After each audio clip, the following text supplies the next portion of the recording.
الفترة اللي فاتت ما كنتش قادرة أصور ولا فيديو. لوهلة فكرت إنه هل فعلا شعلة الشغف عندي انطفت؟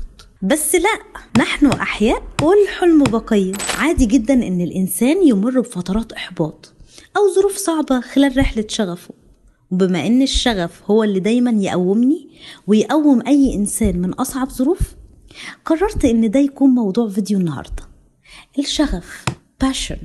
جبت لكم النهاردة أكتر كود أنا بحبه عن الشغف، واللي بتقول فيه أوبرا وينفري: passion is energy, feel the power that comes from focusing on what excites you. احنا هناخد من الكود ده كلمة passion. Passion is a noun. Its pronunciation is passion. Its meaning is an extreme interest in or wish for doing something, such as hobby, activity, etc. Its synonyms are desire, enthusiasm, love, favor.